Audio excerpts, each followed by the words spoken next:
अरे भाई, पिछले वीडियो के एंड में जो चीज कंटिन्यू थी, अब मैंने आपको पहले 4 क्वांटम नंबर्स का सेट देकर बताया था कि किस तरह से पता चलता है।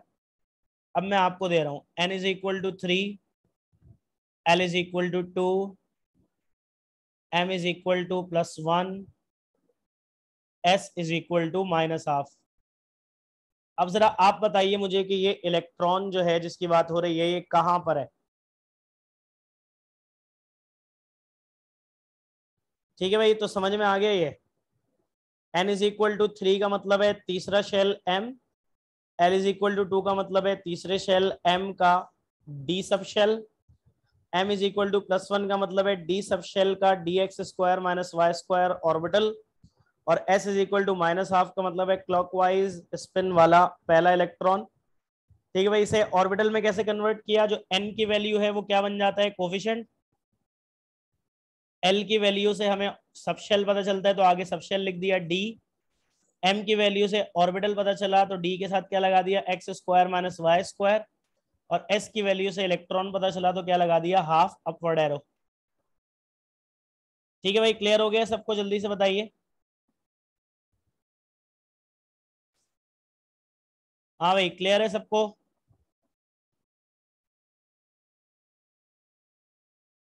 अब अगर मैं आपको एक ऑर्बिटल दूं और बोलूं इसके चारों क्वांटम नंबर्स बताइए,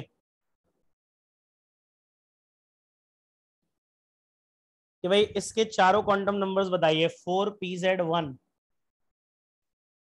तो बस याद रखना बेटा, जो कोफिशिएंट है ना वो n की वैल्यू होती है। कोफिशिएंट 4 है तो n की वैल्यू क्या हो जाएगी, 4। सबशेल p है तो l की वैल्यू p के लिए क्या होती है, 1। ठीक है बेटा, l की वैल्यू p के लिए l की वैल्यू क्या होती है, 1। अब अंदर pz है तो मैग्नेटिक की वैल्यू क्या होगी बेटा, +1, और हाफ अपवर्ड एरो है मतलब क्लॉकवाइज है, s की वैल्यू क्या होगी, -12। तो बेटा इस तरह आप ऑर्बिटल से क्वांटम नंबर भी पता कर सकते हो और क्वांटम नंबर से ऑर्बिटल भी पता कर सकते हो।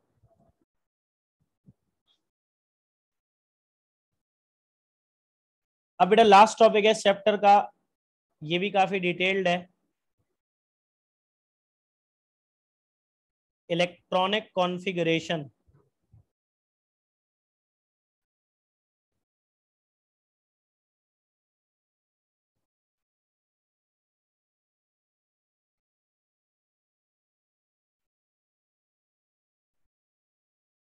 ठीक है बेटे, इलेक्ट्रॉनिक कॉन्फ़िगरेशन।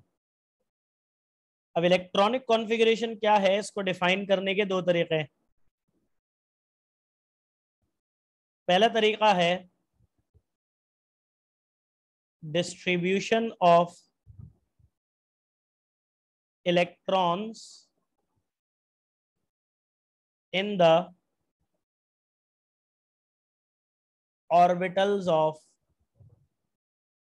एटम। ठीक है बेटा, distribution of electron in the orbitals of atom. Define करने का दूसरा तरीका है sequence of filling of orbitals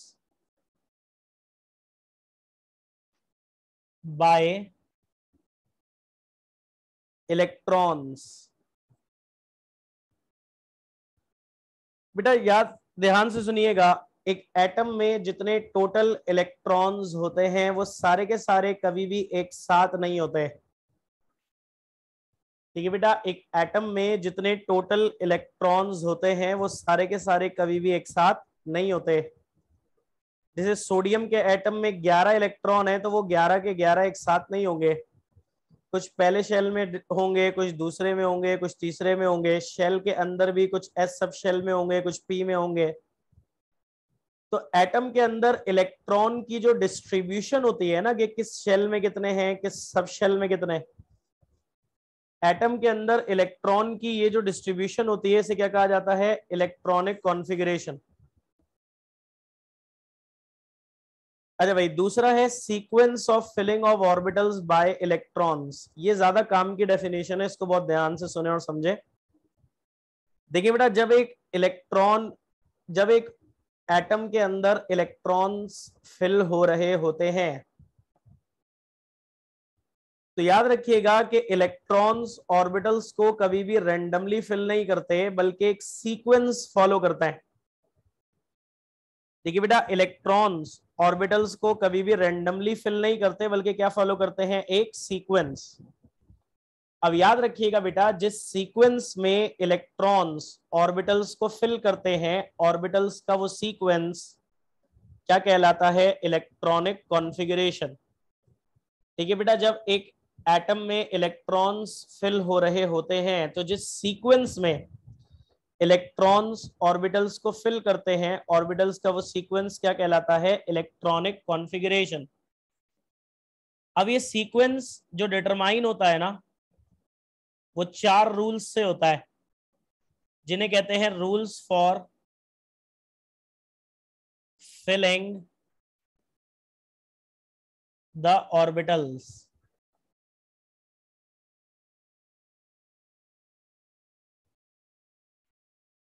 ठीक है बेटा, इसे क्या कहा जाता है, rules for filling the orbitals.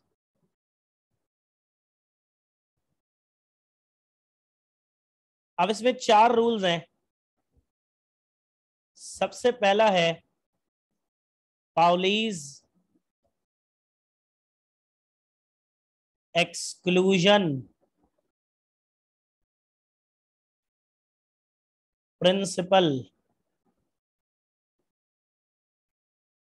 ठीक है बेटा, सबसे पहला रूल है पाउलीज एक्सक्लूजन प्रिंसिपल, जिसके मुताबिक no two electrons in an atom can have the same set of 4 quantum numbers। कह रहे हैं कि एक एटम के किसी भी 2 इलेक्ट्रॉन्स के चारों क्वांटम नंबर सेम नहीं हो सकते। ठीक है बेटा, एक एटम के कोई से भी 2 इलेक्ट्रॉन्स कंपेयर करें, तो उनके चारों क्वांटम नंबर्स कभी भी सेम नहीं होंगे। एक सेम हो सकता है, 2 हो सकता है, यहां तक कि 3 भी हो सकते हैं, लेकिन एक एटम के किसी भी 2 और इलेक्ट्रॉन्स के चारों क्वांटम नंबर्स कभी भी सेम नहीं हो सकते। जैसे कि बेटा, अगर हम मिसाल दें हीलियम एटम की,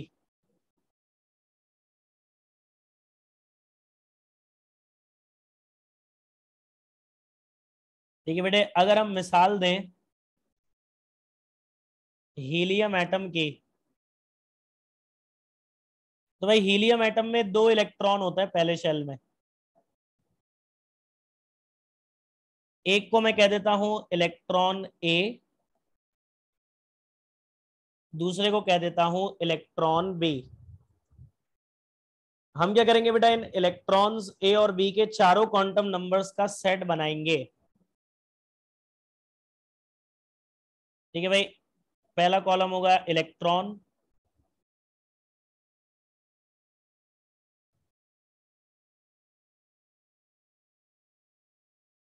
ठीक है भाई,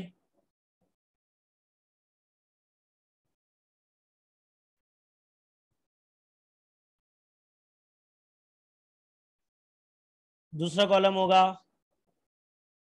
इलेक्ट्रॉन ए, सॉरी, दूसरा कॉलम होगा principal quantum number small N,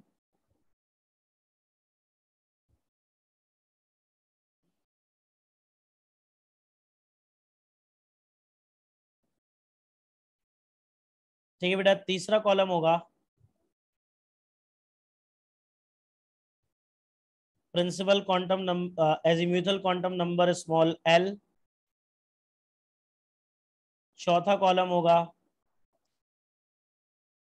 magnetic quantum number small m,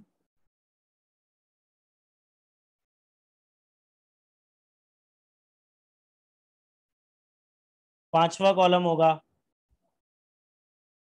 spin quantum number small s।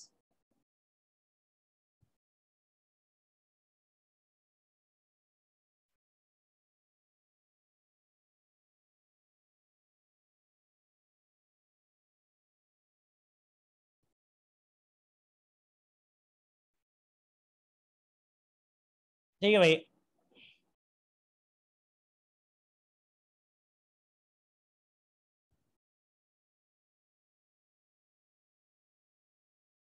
अब हम सारे क्वांटम नंबर्स की वैल्यूज लिखेंगे।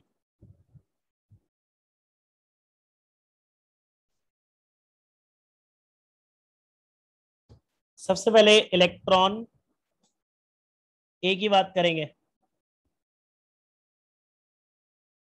बेटा इलेक्ट्रॉन ए पहले शेल में, तो principal quantum number small n की वैल्यू क्या होगी 1। पहले शेल में सिर्फ s सब शेल होता है, जिसके लिए एजीम्यूथल क्वांटम नंबर की वैल्यू क्या होगी 0। जब l 0 तो m की भी a की वैल्यू आती है 0। अगर मैं अज्यूम करूं कि इलेक्ट्रॉन ए पहला इलेक्ट्रॉन है, तो पहला इलेक्ट्रॉन होता है बेटा क्लॉकवाइज, और उसके लिए स्पिन क्वांटम नंबर की वैल्यू क्या होती है -12। तो बेटा ये इलेक्ट्रॉन ए के चारों क्वांटम नंबर्स का सेट हो गया। अब हम इलेक्ट्रॉन बी का लिखेंगे। ठीक है बेटा, इलेक्ट्रॉन बी भी पहले शेल में है, तो इसका भी principal quantum number small n क्या होगा 1। ठीक है बेटा, पहले शेल में सिर्फ एक ही सब शेल होता है s, जिसके लिए एजीम्यूथल की वैल्यू क्या होती है 0। जब l 0 तो m की भी a की वैल्यू आती है 0। और बेटा अगर हम a को पहला इलेक्ट्रॉन मान रहे हैं तो ऑब्वियसली b को दूसरा मानेंगे, और दूसरा इलेक्ट्रॉन होता है एंटी क्लॉकवाइज, जिसकी स्पिन क्वांटम नंबर की वैल्यू क्या होती है +12। तो मैंने क्या बताया था कि एक एटम के कोई से भी दो इलेक्ट्रॉन कंसिडर कर लें, उनके चारों क्वांटम नंबर सेम नहीं होंगे। एक सेम हो सकता है, दो सेम हो सकता है, तीन भी सेम हो सकते हैं, लेकिन चारों कभी भी सेम नहीं होंगे। और इससे पता ये चलता है कि अ डीजेनरेट ऑर्बिटल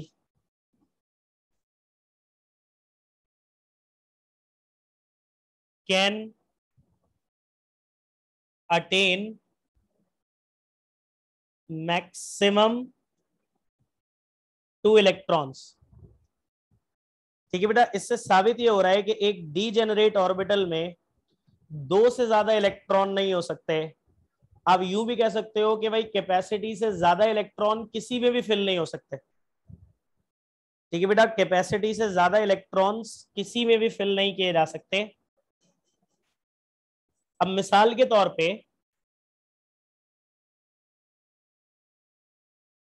मैंने एक तीसरा इलेक्ट्रॉन डाल दिया इसमें, होता नहीं है, होता नहीं है। हाइपोथेटिकली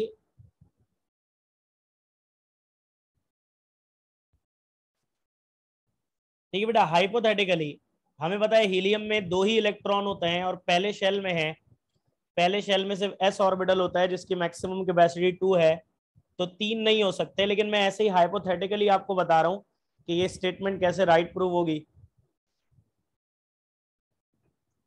तो अगर मैं एक तीसरा इलेक्ट्रॉन डाल दूं c, और फिर इस c के चारों क्वांटम नंबर्स का सेट बनाऊं, तो बेटा ये भी पहले शेल में n इज इक्वल टू 1। पहले शेल में सिर्फ और सिर्फ s सब शेल होता है, जिसके लिए l की वैल्यू 0। जब l 0 तो m की भी a की वैल्यू 0। अब स्पिन बेटा या तो क्लॉकवाइज होगी -12, या एंटी क्लॉकवाइज होगी +12। और तो कोई पॉसिबिलिटी नहीं है ना। भाई और तो कोई पॉसिबिलिटी नहीं है भाई, यही दो पॉसिबिलिटी हो सकते हैं। और अगर -12 कर दें तो a और c के चारों क्वांटम नंबर सेम हो गए। अगर +12 कर दें तो b और c के चारों सेम हो गए। जबकि पाउलीज एक्सक्लूजन प्रिंसिपल क्या कहता है कि एक एटम के किसी भी दो इलेक्ट्रॉन्स के चारों क्वांटम नंबर सेम नहीं हो सकते। तो एक ऑर्बिटल में दो से ज्यादा इलेक्ट्रॉन इसलिए नहीं हो सकते क्योंकि अगर आप किसी ऑर्बिटल में दो से ज्यादा इलेक्ट्रॉन डाल दोगे तो किसी भी दो इलेक्ट्रॉन्स के चारों क्वांटम नंबर सेम हो जाएंगे, जो कि इस रूल के तहत सेम नहीं हो सकते। बेटा आपको एक अहम तरीन बात जो हर रूल की समझनी है ना, वो वायलेशन समझनी है। ये एमसीक्यूज एप्टीट्यूड में भी आ चुके हैं, इंटर में तो काफी कॉमनली आते ही हैं कि विच रूल और principle is violated in writing the electronic configuration as follows. इसमें क्या होता है बेटा, आपको गलत कॉन्फ़िगरेशन गिवन होती है। ठीक है बेटा, आपको क्या गिवन होती है? गलत कॉन्फ़िगरेशन। आपको उस कॉन्फ़िगरेशन की गलती पकड़नी होती है और फिर ये बताना होता है कि अगर इस कॉन्फ़िगरेशन में ये गलती है तो कौन सा रूल या प्रिंसिपल वायलेट हो जाएगा। अब अगर कभी भी more electrons filled than capacity, अगर कभी भी आपको किसी भी सब शेल में या डीजेनरेट ऑर्बिटल में उसकी कैपेसिटी से ज्यादा इलेक्ट्रॉन लिखे हुए नजर आ जाएं तो ये गलत होगा ना। और इस गलती से कौन सा रूल वायलेट होगा? Pauli's exclusion principle. जैसे कि भाई अगर आपको लिखा हुआ है 1s3, अब एस में मैक्सिमम दो आ सकते हैं, या 1s2 2s3,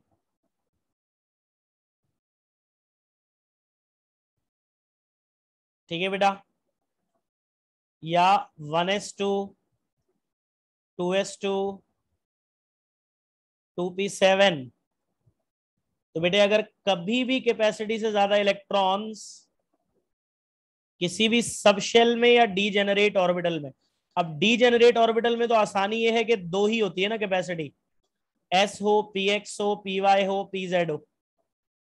तो अगर एस में या पी एक्स में या पी वाई में या पी जेड में दो से ज्यादा इलेक्ट्रॉन भरे हुए हैं तो आप समझ जाओगे।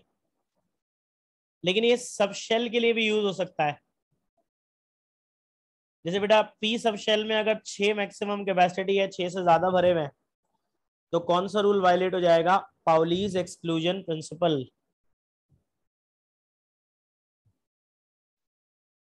अच्छा बेटे सेकंड रूल है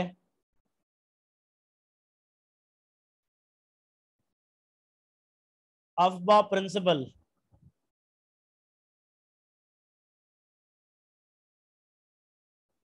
ठीक है बेटा, सेकंड रूल है अफबा प्रिंसिपल। अफबा प्रिंसिपल जो है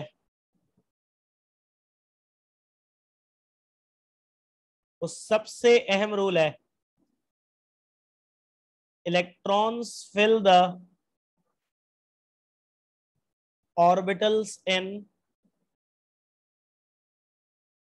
ascending order of energy। क्या लिखा हुआ है बेटा? Electrons fill the orbitals in ascending order of energy. बेटा जब इलेक्ट्रॉन्स एटम में फिल हो रहे होते हैं तो किस सीक्वेंस में फिल होते हैं? क्या सीक्वेंस फॉलो करते हैं? असेंडिंग ऑर्डर ऑफ एनर्जी, यानी पहले कम एनर्जी वाले ऑर्बिटल को फिल करेंगे, फिर उससे ज्यादा एनर्जी वाले ऑर्बिटल को, फिर उससे ज्यादा एनर्जी वाले ऑर्बिटल को। असेंडिंग ऑर्डर का यही मतलब होता है ना, कम से ज्यादा की तरफ। तो भाई सबसे अहम रूल है अफबा प्रिंसिपल, जिसके मुताबिक इलेक्ट्रॉन्स ऑर्बिटल्स को फिल करते हैं इन असेंडिंग ऑर्डर ऑफ एनर्जी। ठीक है बेटा, इलेक्ट्रॉन्स ऑर्बिटल्स को फिल करते हैं इन असेंडिंग ऑर्डर ऑफ एनर्जी। अब असेंडिंग ऑर्डर ऑफ एनर्जी के हिसाब से ऑर्बिटल्स का सीक्वेंस क्या है? तो 1s2 2s2 2p6 3s2 3p6 4s2 3d10,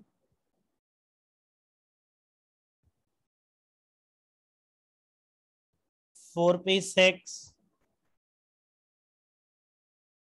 5s2, 4d10, 5p6, 6s2, 4f14,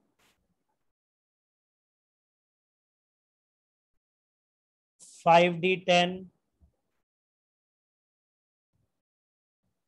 6p6, 7s2, 5f14, 6d10,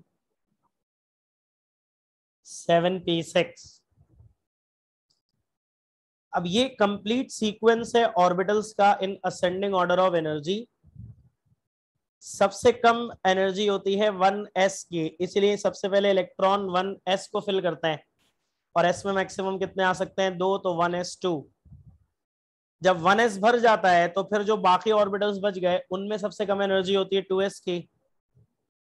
फिर 2s फिल होता है, 2 इलेक्ट्रॉन 2s में आ जाते हैं, s में 2 ही आ सकते हैं, तो 2s2 हो गया। फिर ये भी भर गया, तो अब जो ऑर्बिटल्स बच गए उनमें सबसे कम एनर्जी का कौन है, 2p। तो फिर इलेक्ट्रॉन 2p को फिल करते हैं, p में मैक्सिमम 6 आ सकते हैं, तो 2p6। फिर जब ये भी भर जाएगा तो अब जो ऑर्बिटल्स बच गए उनमें सबसे कम एनर्जी वाला 3s है, तो फिर 3s को इलेक्ट्रॉन्स फिल करेंगे, s में मैक्सिमम 2 आ सकते हैं, तो 3s2। तो बेटा ये कंप्लीट सीक्वेंस है। इसको बनाने का एक तरीका आप फर्स्ट ईयर में पढ़ते थे, अगर आपको याद हो, ऐसे गोल गोल बनाते थे, 1s 2s 2p 3s 3p 3d, फिर लाइनें बनाते थे डायगोनल, और इससे आप ये सीक्वेंस जो है वो अचीव कर लेते थे। अब देखिए इस सीक्वेंस में कुछ समझने वाली बातें हैं, पहले वो देख लें।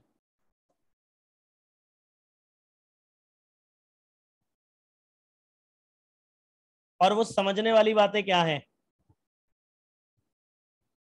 आप देखो हर ऑर्बिटल का एक कोफिशिएंट है, जिसको मैं येलो से हाईलाइट कर रहा हूं।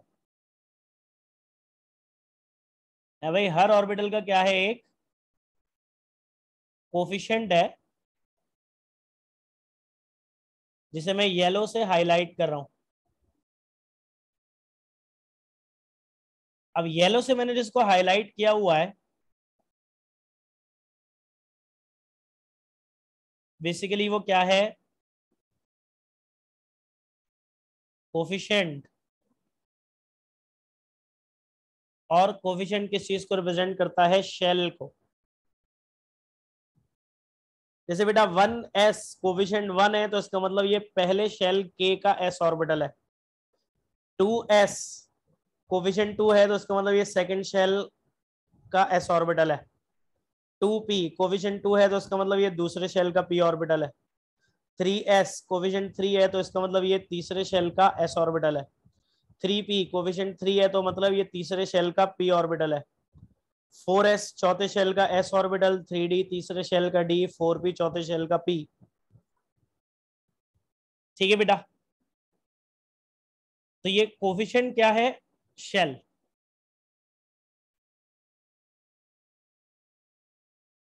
अच्छा, जो दूसरी चीज आपको नोट करनी है वो ये है, s2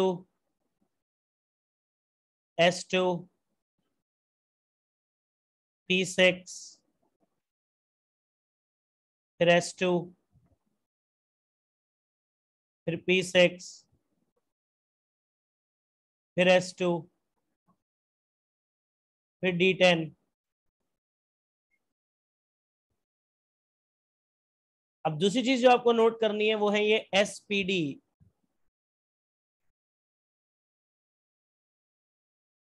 बेटा याद रखिएगा कि ये s p d f ये हैं ऑर्बिटल्स या सबशेल्स।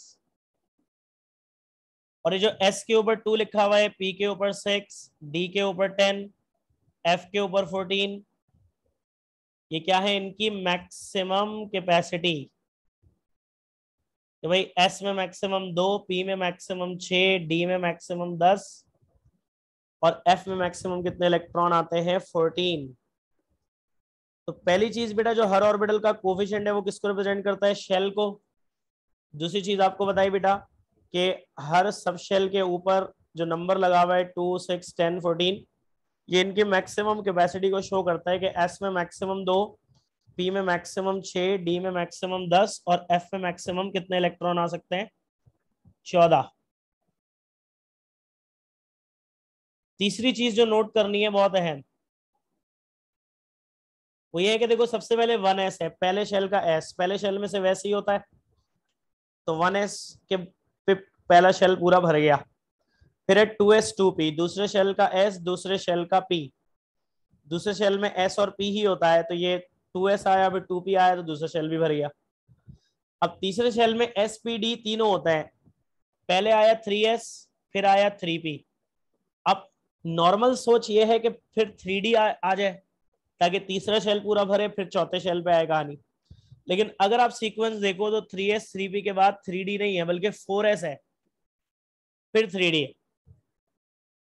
अब ऐसा क्यों है भाई, जिस तरह पहले पहला शेल पूरा भरा 1s2, फिर दूसरा शेल पूरा भरा 2s2 2p6, इसी तरह तीसरा शेल पूरा भरना चाहिए था 3s2 3p6 3d10, फिर चौथे शेल पे आती कहानी। लेकिन यहाँ क्या हो रहा है, 3s 3p के बाद चौथे शेल पे चले गई 4s, फिर वापस तीसरे शेल पे आ रही है 3d।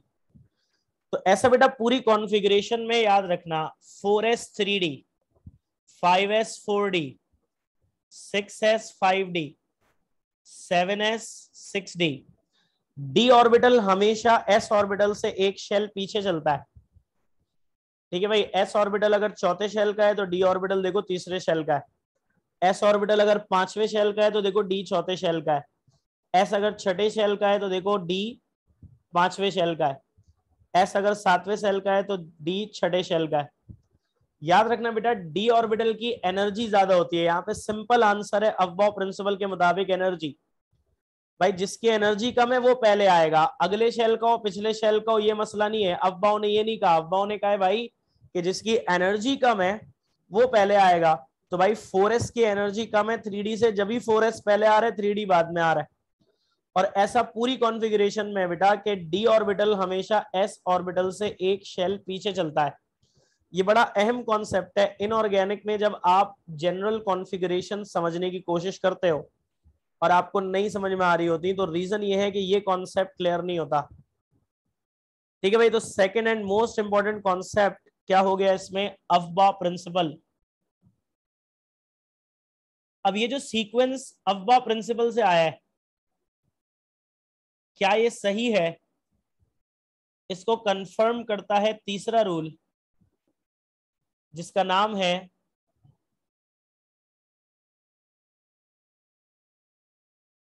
N+L rule,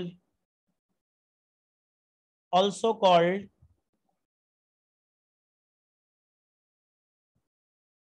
विज-वेजर्स rule.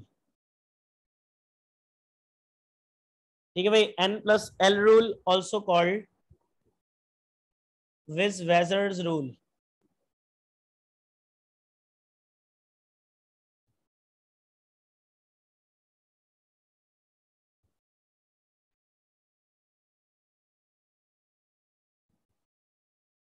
अब N+L रूल या विज-वेजर्स रूल क्या है, electrons fill the orbital of lower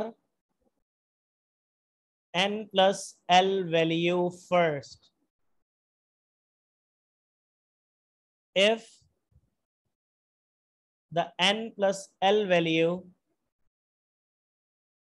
of two orbitals is same,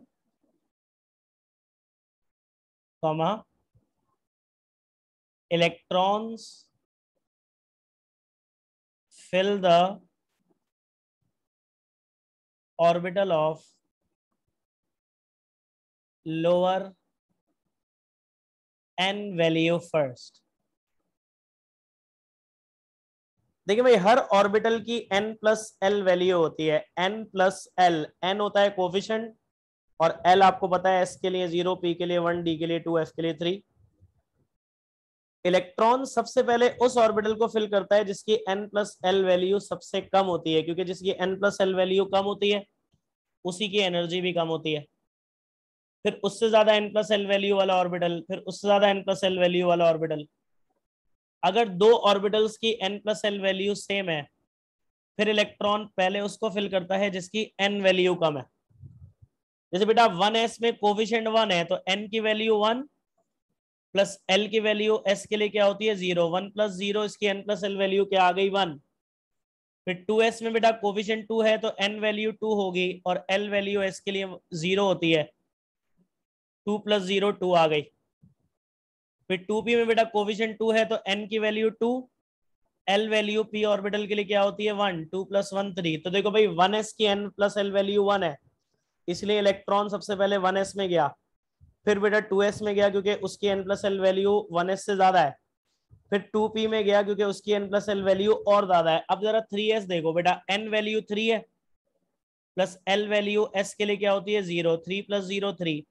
अब 2p की n+L वैल्यू भी 3 आई, 3s की n+L वैल्यू भी 3 आई। तो हमने क्या पढ़ा था कि भाई अगर दो ऑर्बिटल में से एक की n+L वैल्यू कम है, एक की ज्यादा, तो इलेक्ट्रॉन पहले किस में जाएगा जिसकी n+L वैल्यू कम है। लेकिन अगर दो ऑर्बिटल्स की n+L वैल्यू सेम है, फिर इलेक्ट्रॉन पहले किस में जाएगा जिसकी n वैल्यू कम है।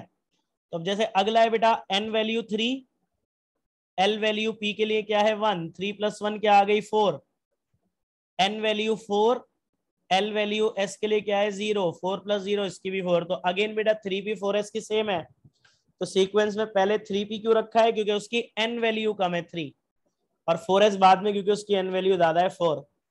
अब आ जाओ 4s 3d वाले कंफ्यूजन पे। बेटा n वैल्यू 3 है, L वैल्यू d के लिए क्या होती है 2, 3 + 2 5। तो मैंने क्या बोला था कि भाई नॉर्मल बंदा सोचता है कि जिस तरह पहले पहला शेल पूरा भर गया 1s2, फिर दूसरा पूरा भर गया 2s2 2p6, फिर तीसरा भर जाना चाहिए था 3s2 3p6 3d10। लेकिन 3s2 3p6 के बाद 3d10 की बजाय 4s2 क्यों आ रहा है। तो बेटा यहां पे भी साबित हो गया कि देखो उसकी n+L वैल्यू कम है 4 और 3d की ज्यादा है 5। तो पहले किस में आएगा जिसकी n वैल्यू कम, n+L वैल्यू कम है।